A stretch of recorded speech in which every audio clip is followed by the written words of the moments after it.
రెడీనా?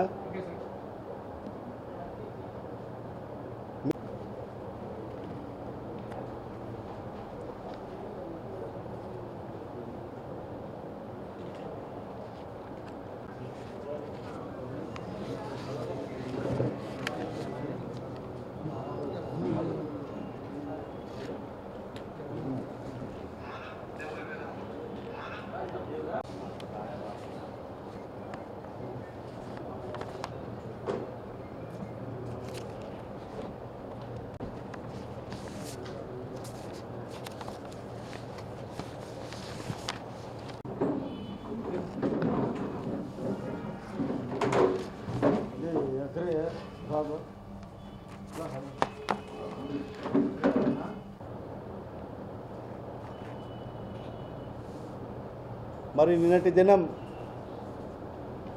ఈ రాష్ట్ర ముఖ్యమంత్రి శ్రీ నారా చంద్రబాబు నాయుడు గారు అధికారులతో ఒక సమీక్ష సమావేశాన్ని ఏర్పాటు చేసి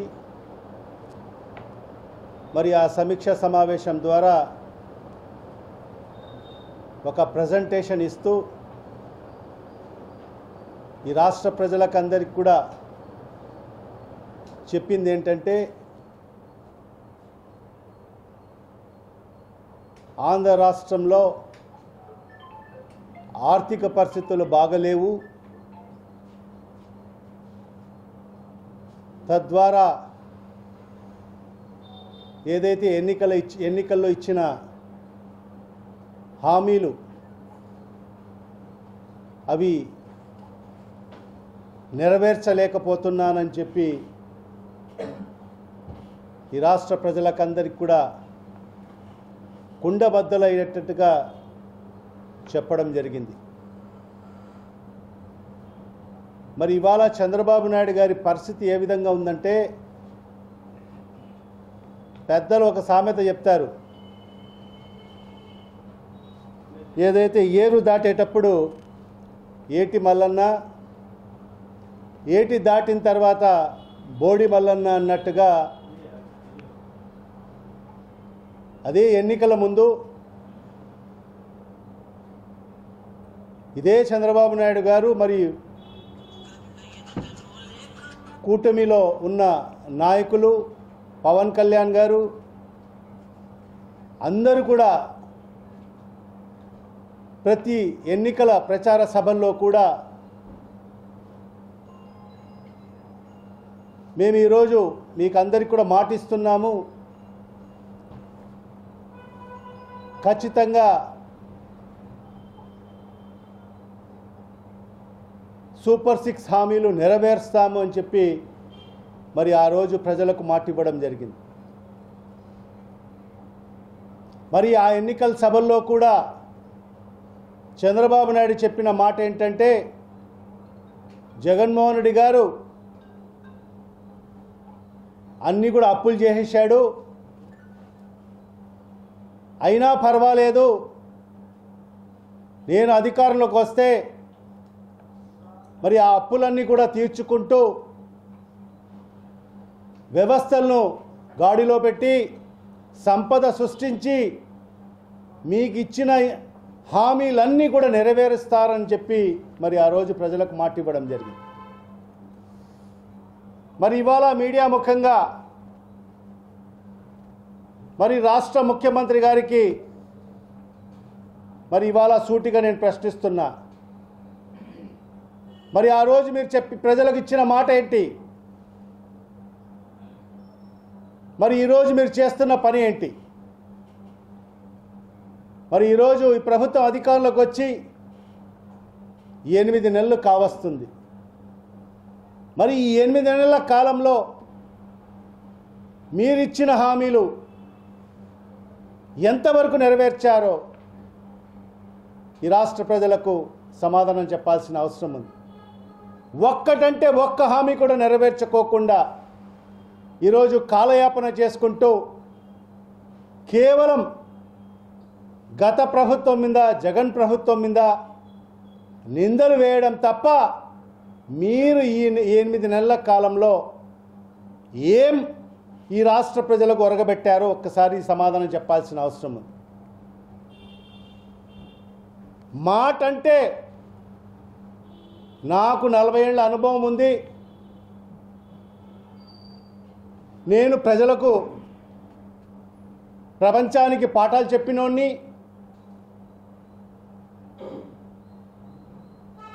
ఇలాంటి మాటలు మాట్లాడే వ్యక్తి మరి ఎన్నికల ముందు ఈ రాష్ట్ర పరిస్థితి ఆయనకు తెలియదా? ఈ రాష్ట్ర ఆర్థిక పరిస్థితి తెలియదా?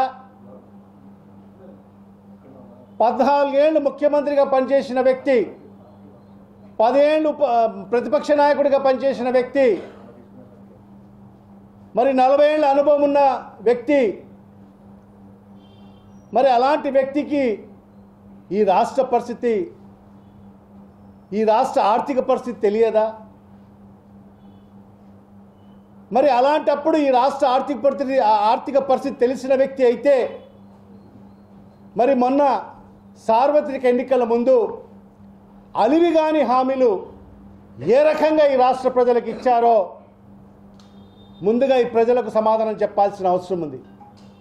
అంటే ఇప్పుడే చెప్పినట్టుగా పెద్దలు చెప్పిన సామెత ప్రకారంగా ఏరు దాటేంత వరకు ఏటి మల్లన్న, ఏరు దాటిన తర్వాత బోడి మల్లన్న అన్నట్టుగా ఎన్నికల వరకు నాకు ప్రజలతో పని ఉంటుంది, ఎన్నికలు అయిపోయిన తర్వాత నాకు ప్రజలతో పని ఏంటి అని చెప్పి మరి ఈరోజు ఈ ముఖ్యమంత్రి గారు వ్యవహరిస్తున్న తీరు ఈ రాష్ట్ర ప్రజలకు అందరికీ కూడా స్పష్టంగా అర్థమవుతుంది. మరి ఇవాళ నేను ఒకటే ఈ రాష్ట్ర ప్రజలకు కొన్ని విషయాలు చెప్పదలుచుకున్నాను. ఎందుకంటే ఇవాళ చంద్రబాబు నాయుడు చెప్తున్న మాటలు అన్నీ అసత్యాలే. ఒక్కసారి 2014 నుంచి 19 వరకు ఎవరు ప్రభుత్వం అధికారంలో ఉండింది? చంద్రబాబు నాయుడు గారు ముఖ్యమంత్రిగా ఉన్నారు, ఆయన ప్రభుత్వం ఉండింది. 2019లో ఈ రాష్ట్ర ప్రజలందరూ కూడా చంద్రబాబు నాయుడు ఈ రాష్ట్ర ప్రజల్ని మోసం చేశాడు, మరి ఆనాడు అనేక హామీలు ఇచ్చి ఏ ఒక్క హామీ కూడా అమలు పరచలేదు, ప్రజలకు అందించలేదని చెప్పి ప్రజలందరూ కూడా మరి ఆనాడు వైఎస్ఆర్ కాంగ్రెస్ పార్టీకి పట్టం కట్టడం జరిగింది. మరి 2019 ఆ రోజు జగన్మోహన్ రెడ్డి గారు ముఖ్యమంత్రిగా ప్రమాణ స్వీకారం చేసిన నాటికి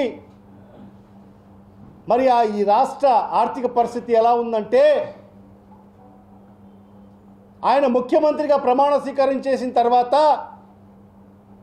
అన్ని శాఖలకు సంబంధించి అన్ని హెడ్ ఆఫ్ అకౌంట్స్లో చూస్తే కేవలం 100 కోట్ల రూపాయలు మాత్రమే ఉన్న పరిస్థితి. దానికి ప్రత్యక్ష సాక్ష్యం మరి ఆనాటి ఫైనాన్స్ మినిస్టర్ యనమల రామకృష్ణుడు గారు, మరి ఆయన తెలుగుదేశం పార్టీ ఓడిపోయిన తర్వాత ఒక ప్రెస్ మీట్ పెట్టి, ఒక ఆర్థిక మంత్రి, ఆయన 5 ఏళ్ళు ఫైనాన్స్ మినిస్టర్గా పనిచేసిన వ్యక్తి, మరి ఆ రోజు ప్రెస్ మీట్ పెట్టి ఆయన ఏం చెప్పాడంటే, జగన్మోహన్ రెడ్డి ముఖ్యమంత్రి అయ్యాడు కానీ మొదటి నెల జీతాలు కూడా ఇవ్వలేడు అని చెప్పి మరి ఈనాటికి కూడా మరి ఆ రోజు ఫైనాన్స్ మినిస్టర్గా యనమల రామకృష్ణుడు ఇచ్చిన ప్రెస్ మీట్ ఇప్పటికి కూడా ఉంది. మరి ఆ 100 కోట్ల ఆ రోజు ఈ రాష్ట్ర ఆర్థిక పరిస్థితి, మరి దాని నుంచి అధిగమిస్తూ జగన్మోహన్ రెడ్డి గారు ముఖ్యమంత్రి అయిన తర్వాత మరి ఆ రోజు ప్రజలకు ఇచ్చిన హామీల్లో సుమారుగా 98% హామీలు అమలు చేసిన ప్రభుత్వం నాయకుడు ఏదైనా ఉందంటే అది ఒక్క జగన్మోహన్ రెడ్డి గారి ప్రభుత్వం మాత్రమే. నెల నెలల జీతాలు ఇచ్చుకుంటూ మరి ఆయన ఇచ్చిన ప్రతి ఒక్క హామీని కూడా నెరవేర్చుకుంటూ మరి ఆయన ముఖ్యమంత్రి అయిన 4 నెలలకే మనం చూశాం కరోనా కష్టకాలం. రాష్ట్రమే కాదు, దేశం కాదు, ప్రపంచమంతా కూడా అతలాకుతలమైనా కూడా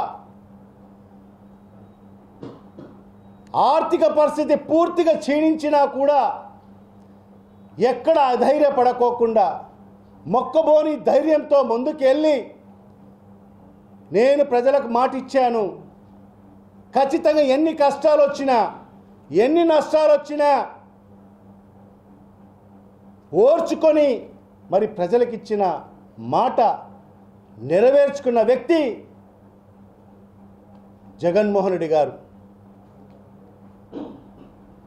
ప్రతి హామీని క్యాలెండర్ పెట్టి సంక్షేమ పథకాలకు సంబంధించిన చరిత్రలో మొట్టమొదటిసారిగా సంక్షేమ పథకాలకు సంబంధించిన ఒక క్యాలెండర్ రిలీజ్ చేసి ప్రతి సంవత్సరం ఈ నెలలో ఫలానా తేదీన ఫలానా పథకం మీ అకౌంట్లో పడుతుందని చెప్పి మరి ఆ క్యాలెండర్ ప్రకారంగా ఎన్ని కష్టాలు వచ్చినా కూడా దాన్ని ఎదుర్కొని మరి ఆ సంక్షేమ పథకాలన్నీ కూడా అందించిన ఘనత మరి ఆనాడు జగన్మోహన్ రెడ్డి గారిది. మరి అదే కాదు, సంక్షేమ పథకాలు అందించడమే కాదు, దళారీ వ్యవస్థ లేకుండా, లంచాలకు ఆస్కారం లేకుండా ప్రతి ఏటా సుమారుగా 50,000 కోట్ల రూపాయలు ఉన్న ఆర్థిక పరిస్థితుల్లోనే ప్రతి ఏటా 50,000 కోట్ల రూపాయలు సంక్షేమ పథకాల ద్వారా పేద బడుగు బలహీన వర్గాలకు అందించిన ఘనత జగన్మోహన్ రెడ్డి గారిది. మరి 5 ఏళ్లలో 1,75,000 కోట్ల రూపాయలు.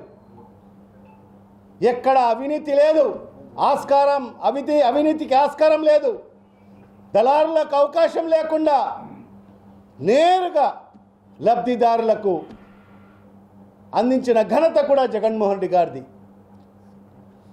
మరి ఆ 5 ఏళ్ల కాలంలో ఇదే ప్రతిపక్షం ఎక్కడైనా ఈ సంక్షేమ పథకాలు అందించే దాంట్లో అవినీతి జరిగిందని ఎక్కడైనా ఆరోపణలు చేసేదానికి అవకాశం ఉందా అని చెప్పి కూడా ఈ సందర్భంగా నేను ప్రశ్నిస్తున్నా. అంత ట్రాన్స్పరెంట్గా లబ్ధిదారుల ఎంపిక కూడా ఎక్కడ ప్రజాప్రతినిధుల ప్రమేయం లేకుండా మరి ఏదైతే సచివాలయ వ్యవస్థ ద్వారా మరి వాలంటీర్ వ్యవస్థ ద్వారా ప్రతి సంక్షేమ పథకాన్ని మరి ఆ లబ్ధిదారుని ముంగిటి చేర్పించిన ఘనత కూడా జగన్మోహన్ రెడ్డి గారిది అని చెప్పి కూడా ఈ సందర్భంగా తెలియజేసుకుంటున్నాను. కేవలం 100 కోట్ల రూపాయల ఆర్థిక పరిస్థితి నుంచి అన్ని అభివృద్ధి కార్యక్రమాలు చేసుకుంటూ మరి ప్రతి ఏటా 50,000 కోట్ల రూపాయలు సంక్షేమ పథకాలు ఇచ్చిన ఘనత కూడా జగన్మోహన్ రెడ్డి గారిది. ఒక నాయకుని యొక్క చిత్తశుద్ధి మరి గతంలో జగన్మోహన్ రెడ్డి గారు ఏ విధంగా మాటిచ్చి నెరవేర్చుకున్నారో మరి ఇవాళ చంద్రబాబు నాయుడు పరిస్థితి ఇవాళ వివరిస్తాను. ఇదే 2019 తర్వాత 19 నుంచి 24 వరకు జగన్మోహన్ రెడ్డి గారి ప్రభుత్వం ఉంది. 2024లో మరి ఇదే చంద్రబాబు నాయుడు ప్రభుత్వం ఏర్పాటయ్యే నాటికి ఆయన ముఖ్యమంత్రిగా ప్రమాణం చేసిన నాటికి మరి ఈ రాష్ట్ర ఖజానాలో సుమారుగా 8,000 కోట్ల రూపాయలు ఉన్న పరిస్థితి వాస్తవం కాదా అని చెప్పి కూడా ఈ సందర్భంగా తెలియజేసుకుంటున్నాను. 100 కోట్లు ఎక్కడా, 8,000 కోట్లు ఎక్కడా? మరి ఇవాళ చంద్రబాబు నాయుడు గారు మొదటి నుంచి కూడా ఆయన ముఖ్యమంత్రి పదవి అలంకరించిన నాటి నుంచి కూడా బీద ఏడుపులే. ఈ రాష్ట్ర ఖజానాలో డబ్బులు లేవు, చూస్తుంటే భయం వేస్తుంది అని చెప్పి బహిరంగంగా మాట్లాడిన పరిస్థితి శాసనసభలో.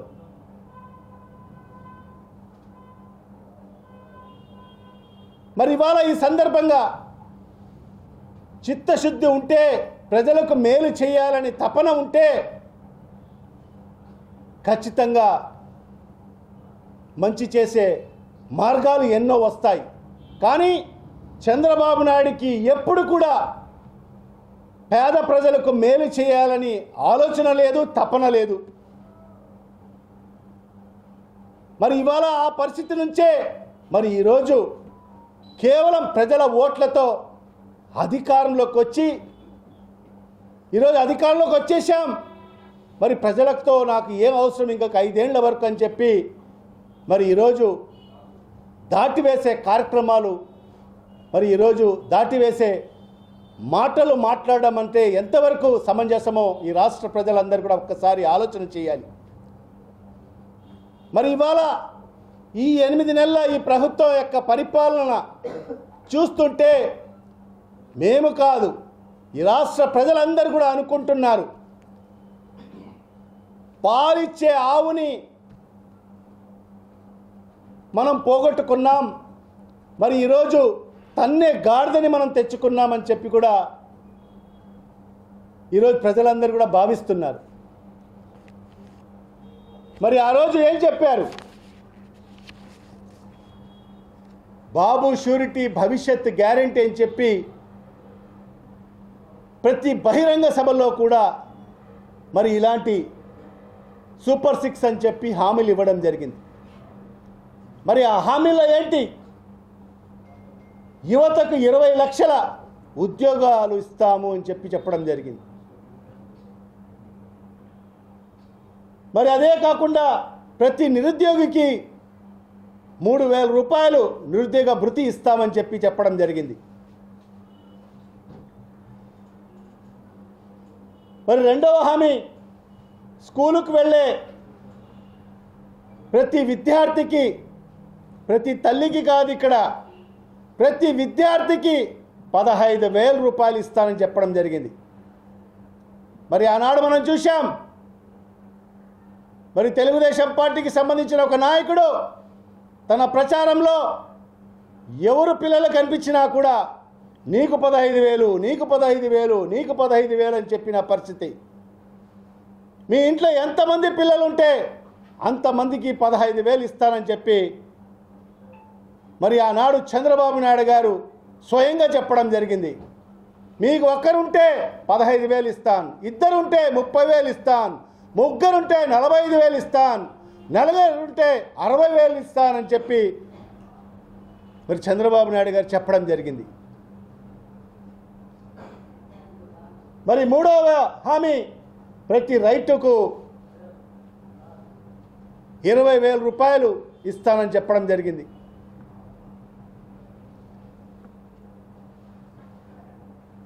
మరి ఐదవ హామీ, ప్రతి మహిళకు 18 ఏళ్ళు నిండిన ప్రతి ఒక్కరికి నెలకు 15,000 అంటే సంవత్సరానికి 18,000 రూపాయలు ఇస్తానని చెప్పడం జరిగింది.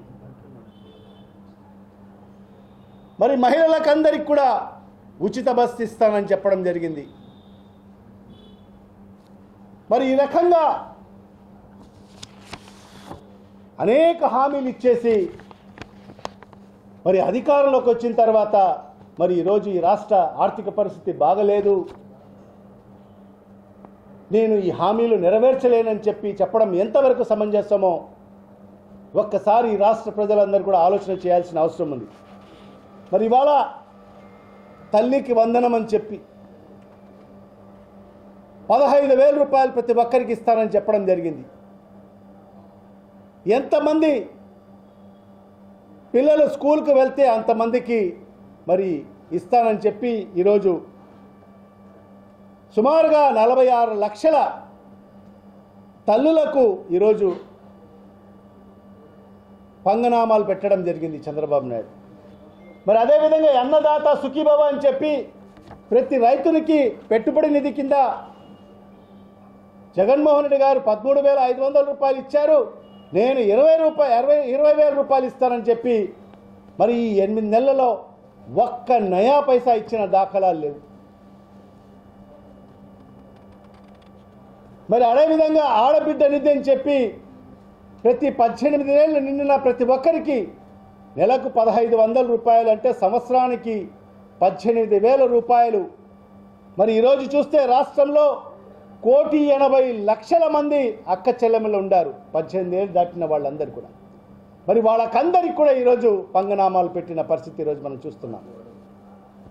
నిరుద్యోగ భృతి అని చెప్పి 20 లక్షల ఉద్యోగాలని చెప్పి మరి ఈరోజు ఈ 8 నెలల కాలంలో ఒక్కరికన్నా ఉద్యోగం వచ్చిందా అని చెప్పి కూడా ఈ సందర్భంగా అడుగుతున్నాను.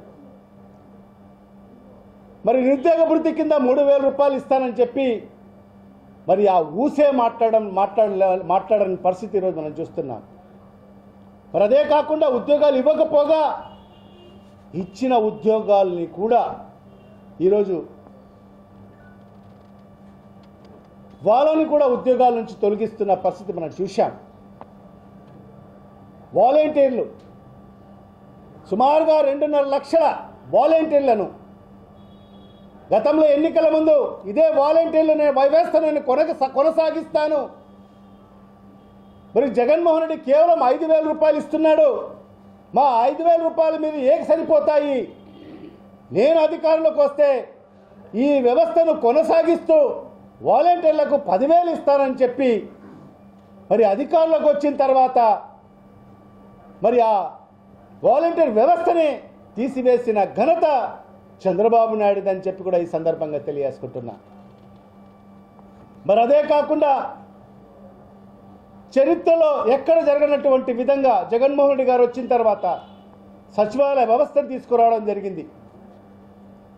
ప్రతి 2,000 జనాభా ఉండే గ్రామానికి ఒక సచివాలయాన్ని ఏర్పాటు చేసి ప్రతి సచివాలయంలో 9 నుంచి 10 మందిని మరి గ్రామ కార్యదర్శులుగా సెక్రటరీలుగా నియమించడం జరిగింది. ప్రభుత్వ ఉద్యోగాలు కల్పించడం జరిగింది. మరి ఈరోజు చంద్రబాబు నాయుడు వచ్చిన తర్వాత మరి ఈరోజు అదే సచివాలయాన్ని 2,000 జనాభా కాకుండా ఈరోజు 2,500 జనాభా ఉండేదానికి ఒక సచివాలయం అని చెప్పి మరి దాంట్లో కూడా 9 మంది నుంచి 6 మందికి కుదించిన పరిస్థితి ఈరోజు మనం గమనిస్తున్నాం. మరి దాన్ని కూడా A, B, C కేటగిరీలుగా చేసేసి మరి ఏదో రకంగా దాంట్లో పనిచేస్తే మరి ఆ సచివాలయ ఉద్యోగస్తులను కూడా తొలగించే ప్రయత్నాలు ఈరోజు ప్రారంభించడము చాలా దుర్మార్గం అని చెప్పి కూడా ఈ సందర్భంగా మరి తెలియజేసుకుంటున్నాను. మరి ఈ రకంగా చంద్రబాబు నాయుడు అనే వ్యక్తికి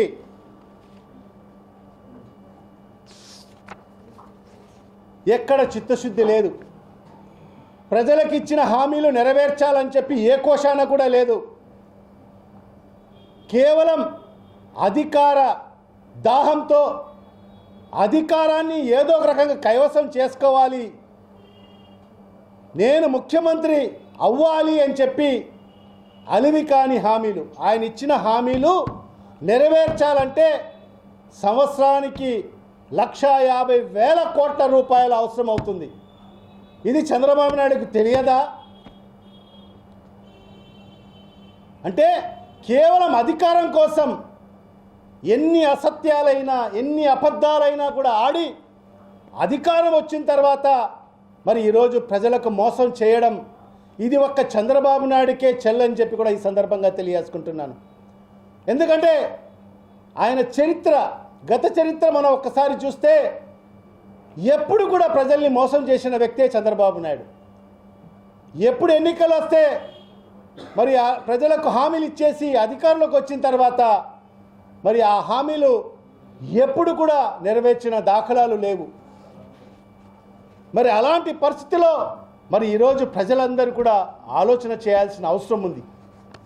మరి గత ప్రభుత్వంలో జగన్మోహన్ రెడ్డి గారు ఆర్థిక పరిస్థితులు బాగలేకపోయినా కూడా మరి ఏదైతే కోవిడ్ కష్టకాలం వచ్చినా కూడా మరి అలాంటి కష్టకాలంలో కూడా ప్రజల్ని ఆదుకున్న మనసున్న నాయకుడు మరి ఆ రోజు జగన్మోహన్ రెడ్డి గారు అయితే మరి ఈరోజు అన్ని రకాలుగా పుష్కలంగా ఉన్నా కూడా మరి ఈరోజు చంద్రబాబు నాయుడికి ప్రజలకు మేలు చేయాలంటే ఆయనకు మనసు ఒప్పడం లేదని చెప్పి కూడా ఈ సందర్భంగా తెలియజేసుకుంటున్నాను. మరి ఆనాడు చంద్రబాబు నాయుడు గారు ఏం చెప్పారు? నేను సంపద సృష్టించి మరి ఈ హామీలన్నీ కూడా నెరవేరుస్తారని చెప్పాడు. ఒక పక్క సంపద సృష్టిస్తారని చెప్పి మరి ఈరోజు అన్నీ కూడా పెంచేసే కార్యక్రమాలు చేస్తున్న పరిస్థితి కూడా మనం చూస్తున్నాం. మనం చూసాం, విద్యుత్ ఛార్జీలు సుమారుగా 2 విడతల్లో 15,000 కోట్ల రూపాయల అదనపు భారాన్ని ఈ రాష్ట్ర ప్రజలపై మోపడం జరిగింది. మరి ఈరోజు రేపు ఫిబ్రవరి 1వ తేదీ నుంచి రిజిస్ట్రేషన్ ఛార్జీల్ని కూడా 40 నుంచి 50% పెంచబోతున్నారని చెప్పి కూడా మనం పత్రికల్లో చూడడం జరుగుతుంది. మరి ఈ రకంగా సంపద సృష్టిస్తామంటే ఆ రోజు ప్రజలందరూ కూడా అనుకున్నారు, ఈయన అనుభవజ్ఞుడైన నాయకుడు, సీనియర్ నాయకుడు ఏదో కేంద్రం నుంచి నిధులు తీసుకొచ్చి మరి ఏదో సంపద సృష్టిస్తాడేమో అని చెప్పి ప్రజలందరూ కూడా భావించారు. కానీ సంపద సృష్టి అంటే మరి ఏదైతే నిత్యావసర ధరలు పెంచేయడము, డీజిల్ పెట్రోల్ ధరలు పెంచేయడము, మరి అదే కాకుండా విద్యుత్ ఛార్జీలు పెంచేయడము, మరి అదే కాకుండా రిజిస్ట్రేషన్ ఛార్జీలు పెంచేయడము, అంటే ప్రతి ఒక్కరిపైన బాధుడు చేసుకుంటూ మరి ప్రజలపైన భారం మోసే కార్యక్రమాన్ని ఈరోజు చంద్రబాబు నాయుడు గారు ఒక పందాగా ఎంచుకొని ఈరోజు ముందుకు వెళ్ళడం జరుగుతుంది. మరి అదే కాకుండా ఈరోజు ఈ రాష్ట్రాన్ని మధ్యాంధ్రప్రదేశ్గా మార్చడం జరిగింది.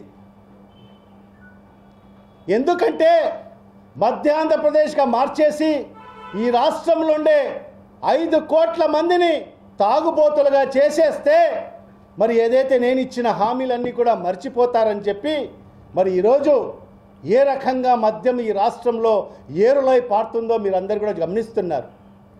గత ప్రభుత్వంలో ఈ రాష్ట్ర ప్రభుత్వానికి ఆదాయం రాకపోయినా కూడా ఖచ్చితంగా ఈ రాష్ట్ర ప్రజల ఆరోగ్యమే మరి ఈ ప్రభుత్వం యొక్క బాధ్యత అని చెప్పి మరి ఆ రోజు మద్యం షాపుల్ని మరి ప్రభుత్వమే నిర్వహించిన పరిస్థితి. అది కూడా టైం ప్రకారంగా ఉదయం ఫలానా టైం నుంచి రాత్రి 8 గంటల వరకే ఆ మద్యం షాపులు తెరిచి ఉండే పరిస్థితి ఉండేది. కానీ ఇవాళ అదే మద్యం షాపులను మరి తెలుగుదేశం పార్టీ నాయకులకు, కార్యకర్తలకు అంటగట్టి మరి ఈరోజు సమయము, సందర్భము ఏమీ లేదు. ఉదయం 5 గంటల నుంచే ఈరోజు మద్యం షాపులు తెరిచి ఉన్నాయి. రాత్రి 12-1 గంటల వరకు కూడా ఈరోజు మద్యం షాపులు తెరిచి మరి అదే మద్యం షాపు ఆసరాగా పెట్టుకొని ఈరోజు బెల్ట్ షాపులు, వేలాది బెల్ట్ షాపులు తెరిచి ఈరోజు వాళ్లకు మద్యం అంటే డోర్ డెలివరీ చేసే పరిస్థితికి ఈరోజు ఈ రాష్ట్ర ప్రభుత్వంలో కనిపిస్తుంది. ఈరోజు చూస్తే ఎక్కడ చూసినా కూడా మద్యం సేవించి మరి ఈరోజు మా మిత్రులు అందరూ కూడా ఎక్కడంటే అక్కడ పడిపోయే పరిస్థితి మనం చూస్తున్నాం. ఈ మధ్యాంధ్రప్రదేశ్గా మార్చేసి అందరినీ కూడా తాగుబోతులుగా చేసేసి మరి నేను ఇచ్చిన హామీలు మర్చిపోయేటట్టుగా మరి చేసే పందాలో ఈరోజు మరి చంద్రబాబు నాయుడు గారు ముందుకు వెళ్ళడం, మరి ఈ సందర్భంగా మేము ఒకటే ఈ ప్రభుత్వాన్ని డిమాండ్ చేస్తున్నాం. మీరు చెప్పిన హామీలు ఖచ్చితంగా నెరవేర్చాల్సిన బాధ్యత ఈ ముఖ్యమంత్రి పైన ఉంది. మరి ఈరోజు వైఎస్ఆర్ కాంగ్రెస్ పార్టీ, మా నాయకుడు జగన్మోహన్ రెడ్డి గారు ప్రజల పక్షాన ఉంటాడు. మేము ఆయన అడుగుజాడల్లో నడుస్తాం. ఖచ్చితంగా ప్రజలకు ఎక్కడైతే అన్యాయం జరుగుతుందో ఖచ్చితంగా ప్రజల పక్షాన ఉంటూ ఈ ప్రభుత్వాన్ని నిలదీసే కార్యక్రమం చేస్తామని చెప్పి కూడా ఈ సందర్భంగా తెలియజేసుకుంటున్నా. ఖచ్చితంగా ఈ ప్రభుత్వం ఏదైతే మాట ఇచ్చారో, ఏదైతే హామీలు ఇచ్చారో ఆ హామీలన్నీ కూడా నెరవేర్చేంత వరకు కూడా ఈ ప్రభుత్వానికి మెడలు వంచి మరి ఆ సంక్షేమ పథకాలన్నీ కూడా అమలయ్యేటట్టుగా మనము జగన్మోహన్ రెడ్డి గారి సారథ్యంలో ప్రజల పక్షాన ఉండి పోరాటం చేస్తామని చెప్పి కూడా ఈ సందర్భంగా తెలియజేసుకుంటూ సెలవు తీసుకుంటున్నాం.